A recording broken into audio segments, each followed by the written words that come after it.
कैसे हैं आप? उम्मीद करते हैं मज़े में होंगे। आ गया हो मैं आपके सामने कोऑर्डिनेट ज्योमेट्री का पार्ट 2 लेकर के। जिन्होंने पार्ट 1 देखा है फिर तो अच्छा है, न अगर कोई ऐसे स्टूडेंट हैं जिन्होंने पार्ट 1 नहीं देखा है तो वो जा करके सबसे पहले पार्ट 1 को देखें, उसके बाद पार्ट 2 पे आए। आइए आज हम सीखेंगे कि कैसे किन्हीं दो पॉइंट के बीच में जो डिस्टेंस होता पता कैसे करते हैं। कोई भी दो पॉइंट के बीच का दूरी को कैसे पता किया जाए कोऑर्डिनेट ज्योमेट्री में। आपको ऐसे करके सवाल दे दिया जाएगा, दो पॉइंट दे दिया जाएगा, एक ए एक बी, ऐसे करके जैसे कि यहाँ पे लिख दिए हैं हम ए बी।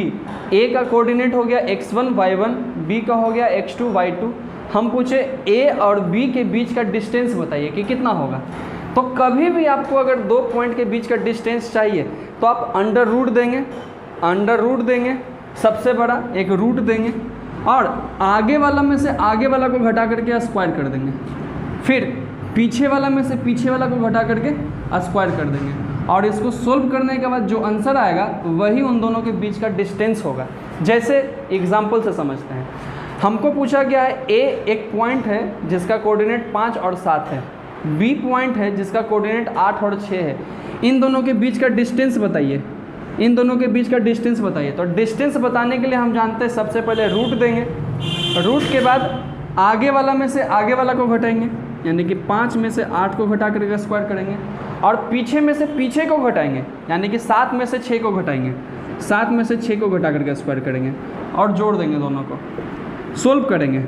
5 में से अगर 8 को घटाएंगे तो हो जाएगा हमारा -3, 7 में से 6 घटाएंगे 1, -3 का स्क्वायर हमारा 9 हो जाएगा और 1 का स्क्वायर 1, 9 में 1 जोड़ेंगे हमारा हो गया 10 और यही हमारा आंसर हो गया। अगर किन्हीं को पहला सवाल समझ में नहीं आया है तो वो ध्यान से दूसरा सवाल को देखेंगे और सीखने का कोशिश करेंगे। जैसे हमको यहाँ पे मुझे यहाँ पे मिला है P = -3 4 एक पॉइंट है, Q 7 और 5 है। इन दोनों के बीच का डिस्टेंस चाहिए, PQ चाहिए हमको। तो आपको जस्ट अभी हम सिखाएं कि अगर कभी भी दो पॉइंट्स के बीच का अगर डिस्टेंस चाहिए होगा तो आप अंडर रूट जो आगे वाला है उसमें से आगे वाला को घटाएंगे, यानी कि -3 आगे वाला इसका -7 को आप घटा करके स्क्वायर कर देंगे, प्लस पीछे वाला में से पीछे वाला को घटा के स्क्वायर करेंगे, यानी -4 में से 5 को घटा करके स्क्वायर करेंगे। आप लोग को सोल्व करना तो आता ही होगा। 7 और 3 10 हो जाएगा और 10 का स्क्वायर करेंगे तो 100 हो जाएगा। वैसे ही 5 और 4 9 हो जाएगा और 9 का स्क्वायर करेंगे तो 81 हो जाएगा और 100 में 81 जोड़ेंगे तो 181 आ जाएगा हमारा। इतना यूनिट हमारा आंसर होगा। अगर किन्हीं को यह सवाल भी नहीं समझ में आया है तो मैं तीसरा सवाल लेता हूं और उससे समझाने का कोशिश करता हूं। अगर किन्हीं को अभी भी प्रॉब्लम है तो तीसरा सवाल से सीखते हैं। हमको मिला यहाँ पे P एक पॉइंट है जिसका कोऑर्डिनेट है A cos थीटा और A sin थीटा। Q जो है 0 0 है। हमसे पूछा गया PQ का डिस्टेंस बताइए। तो PQ अगर हमको चाहिए तो हम जानते हैं अंडर रूट आगे वाला में से आगे वाला को घटा करके स्क्वायर करेंगे, यानी कि A cos थीटा में से हम 0 को घटा करके स्क्वायर करेंगे और पीछे वाला में से पीछे वाला को घटा करके स्क्वायर करेंगे, यानी कि A sin थीटा -0 का स्क्वायर करेंगे। तो आप जानते हैं कि 0 किसी में से भी घटा देंगे हम तो फ़र्क नहीं पड़ने वाला है, ये वापस A cos थीटा ही रहने वाला है, इसका होल स्क्वायर हो जाएगा और ये हमारा A sin थीटा का होल स्क्वायर हो जाएगा। अब यहाँ से अगर हम सोल्व करते हैं तो ये A square cos square theta होगा और ये A square sin square theta होगा। अगर इन दोनों में से A स्क्वायर को हम कॉमन लेते हैं, इन दोनों में से हम A स्क्वायर को कॉमन लेते हैं तो हमारा A स्क्वायर हो जाएगा और इधर हो जाएगा sin स्क्वायर थीटा और प्लस cos स्क्वायर थीटा। तो जिन्होंने ट्रिगो को थोड़ा सा भी समझा होगा तो उनको पता होगा कि sin square theta plus cos square theta 1 होता है, तो A स्क्वायर इंटू 1 हो जाएगा ये। और A स्क्वायर का जब हम लोग स्क्वायर रूट निकालेंगे, वर्गमूल निकालेंगे, तो स्क्वायर से रूट इसका कैंसिल होगा और ये हमारा सिर्फ A बनेगा। तो इन दोनों के बीच का जो डिस्टेंस होगा A यूनिट होगा। चलिए आते हैं तीसरे अपने अगले सवाल पे। अगर आपको अभी तक समझ में नहीं आया है तो एक और सवाल को सीखते हैं और कोशिश करेंगे समझने का। सबसे पहले देखते हैं, हमको यहाँ पे पॉइंट मिला, एक A पॉइंट है जिसका कोऑर्डिनेट थोड़ा सा अलजेब्रा में दिया हुआ, आप घबराइएगा मत, आप कैलकुलेशन को आराम से करने का कोशिश कीजिएगा और सीखने को अगर आप चाहेंगे तो पक्का सीख लेंगे। ए हमको पता है a plus B comma A minus B, B का हमको कोऑर्डिनेट है b minus A and a plus B. तो हमसे पूछा गया है कि इन दोनों के बीच का डिस्टेंस बता दीजिए। तो आप नॉर्मली सोचिए कि सर अगर हमको कभी भी दो पॉइंट के बीच का अगर डिस्टेंस चाहिए होगा तो अंडर रूट आगे वाला में से आगे वाला को घटा करके होल स्क्वायर करेंगे और पीछे वाला में से पीछे वाला को घटा करके होल स्क्वायर करेंगे। इसका मतलब कि अंडर रूट आगे वाला में से आगे वाला को घटा के होल स्क्वायर करेंगे, यानी कि a प्लस बी में से हम आगे वाला को घटाएंगे तो माइनस बी, और ये घटाने के कारण ये उल्टा हो जाएगा, इसका हम होल स्क्वायर करेंगे। और पीछे वाला में से पीछे वाला को घटा करके होल स्क्वायर करेंगे, पीछे वाला में से पीछे वाला को, पीछे हमारा a माइनस बी, और जब इसको घटाएंगे तो इसका साइन उल्टा हो जाएगा और ये a माइनस में हो जाएगा और b माइनस में इसका होल स्क्वायर हो जाएगा। अब आप नॉर्मली सोल्व कीजिए, बच्चा जैसा एकदम है। अगर आप 8-9 में थोड़ा सा भी अलजेब्रा पढ़े होंगे तो आपको समझ में आता होगा कि ये b से b जाएगा, यहाँ पे a से a जाएगा, और हमारा यहाँ पे सोल्व करने पे a 2a हो जाएगा उसका होल स्क्वायर, और यहाँ पे b माइनस में 2b उसका होल स्क्वायर हो जाएगा। अगर इन दोनों को हम सोल्व करते हैं तो ये 4a square plus 4b square होता है। इन दोनों में से हम 4 को कॉमन ले सकते हैं, तो अगर 4 को कॉमन लेते हैं तो सिर्फ हमारा a square plus b square होगा।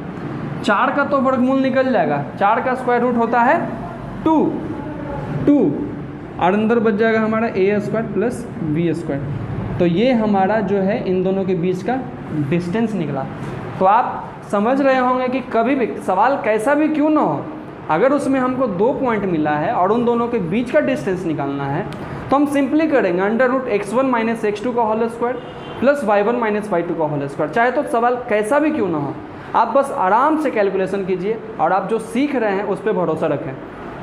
चलिए, अगर आपको अभी भी समझ में नहीं आया है तो फाइनली हम एक क्वेश्चन और लेते हैं और आपको समझाने का कोशिश करते हैं कि कैसे 2 पॉइंट्स के बीच का डिस्टेंस हम लोग निकालते हैं। तो आइए, अगर हमको मिला है p एक कोऑर्डिनेट है -12 5, q एक कोऑर्डिनेट है -8 और 9, हमसे पूछा गया pq का डिस्टेंस बताइए। तो आप लोग समझ चुके होंगे कि सर रूट देना होता है, आगे वाला में से आगे वाला को घटाना होता है, यानी -12 -8 को घटाने के लिए तो जाएंगे तो इसका साइन चेंज हो जाएगा और ये प्लस हो जाएगा।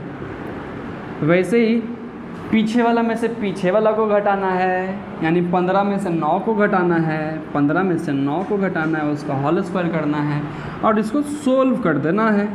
तो आप देख सकते हैं -12 में से 8 गया तो -4 होगा, और 15 में से अगर 9 गया तो -6 होगा। आप लोग तो जानते ही हैं कि 4 का स्क्वायर 36 होता है।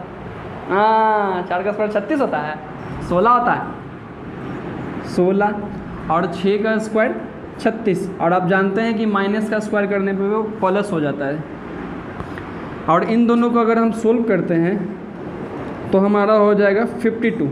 अगर 52 को हम लिखना चाहें तो लिख सकते हैं 13 गुना 4, और 4 का स्क्वायर रूट यानी कि वर्गमूल होता है 2 अंडर रूट 13। ये हमारा हो गया गर्मा गर्म आंसर।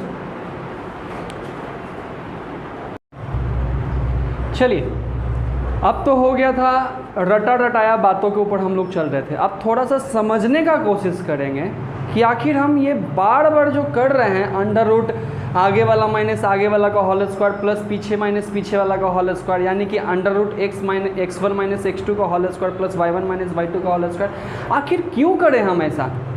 इसके पीछे का थोड़ा सा रीज़न समझेंगे कि आखिर ऐसा क्यों किया जा रहा है। तो इसके पीछे एक थोड़ा सा आप नॉर्मली सोचें, जो भी आप लोग सीखे अभी तक उन सब चीज़ों को यहाँ पे अप्लाई करने का कोशिश करेंगे। सबसे पहले हम बोलते हैं कि एक पॉइंट P है जिसका कोऑर्डिनेट 5 और 7 है। तो आप इस कार्टेशियन प्लेन में हमको ढूंढ के बताइए, इस कार्तीय तल में हमको ढूंढ करके बताइए कि कहाँ पे 5 और 7 है। तो 5 और 7 आप जानते हैं x5 y7, तो x5 यहाँ है y7 यहाँ है, तो ये दोनों जहाँ पे मिल जाएगा इस जगह पे जहाँ पे मिलेगा तो वहीं पे हमारा एक पॉइंट होगा P जिसका कोऑर्डिनेट 5 और 7 होगा। चलिए, दूसरा पॉइंट हम बोलते हैं Q 2 3, इसको आप ढूंढ करके बताइए कि उसमें कहाँ है। तो आप देख रहे हैं कि x हमारा 2 चाहिए y 3 चाहिए, तो x2 और y 3 हमारा यहाँ पे है। यहाँ पे है, तो ये एक पॉइंट हो गया हमारा Q, और इसका कोऑर्डिनेट 2,3 है, 2,3 है। हम पूछे क्या कि इन दोनों के बीच का डिस्टेंस बता दीजिए, यानी कि हम आपसे यही ना पूछे हैं सर, यही हम पूछे आपसे कि ये PQ के बीच का आप हमको डिस्टेंस बता दीजिए, PQ के बीच का डिस्टेंस बता दीजिए कितना होगा। तो आप नॉर्मली सोचिए कि सर यहाँ से ले करके यहाँ से ले करके यहाँ तक टोटल कितना है डिस्टेंस, 7 है। फिर पूछते हैं हम आपसे कि इसके नीचे का ये डिस्टेंस कितना है, तो आप 3 है, तो टोटल यहाँ से लेके यहाँ तक 7 था, इसके नीचे 3 है। हम पूछेंगे ये कितना हो जाएगा, ये यहाँ से लेके यहाँ तक कितना होगा।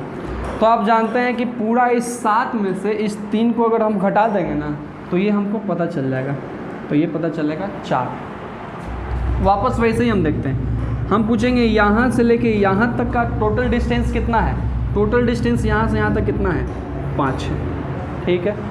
पूछेंगे यहाँ से लेके यहाँ के बीच का डिस्टेंस कितना है, तो 2 है। तो आप हमको इन दोनों के बीच का डिस्टेंस बता सकते हैं, तो 3 हो जाएगा। तो ये 3 कैसे मिला हमको, ये 3 हमको ये पूरा वाला में से इसको घटाने से ही मिलता है। इसका मतलब यहाँ से लेके यहाँ के बीच का डिस्टेंस कितना हो गया, 3।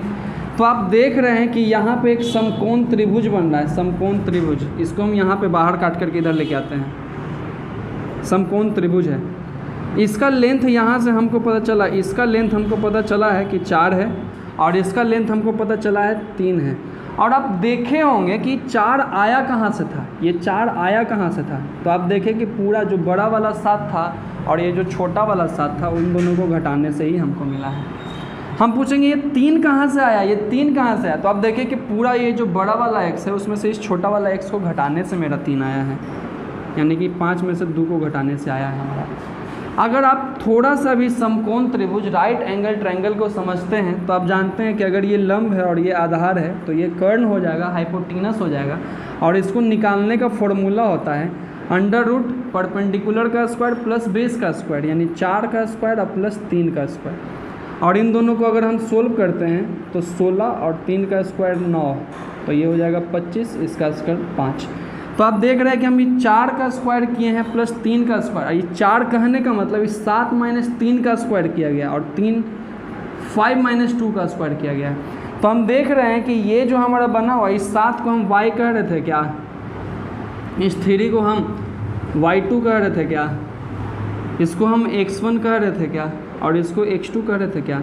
यानी कि हम कहें यहाँ पे इनडायरेक्ट रूप से हम अगर यहाँ पे कहना चाहें तो हकीकत में हम ये y1 माइनस y2 का होल, ये x1 माइनस x2 का होल स्क्वायर और प्लस y1 माइनस y2 का ही होल स्क्वायर कर रहे हैं, y1 माइनस y2 का ही होल स्क्वायर कर रहे हैं। तो इसीलिए हम आपको डायरेक्टली बता दिए कि अगर कभी भी आपको 2 पॉइंट के बीच का डिस्टेंस अगर जानना हो तो आप डायरेक्ट अप्लाई करेंगे under root x1 minus x2 का whole square plus y1 minus y2 का होल स्क्वायर। तो हम लोग इतना मेहनत नहीं करने जाएंगे बार बार, ठीक।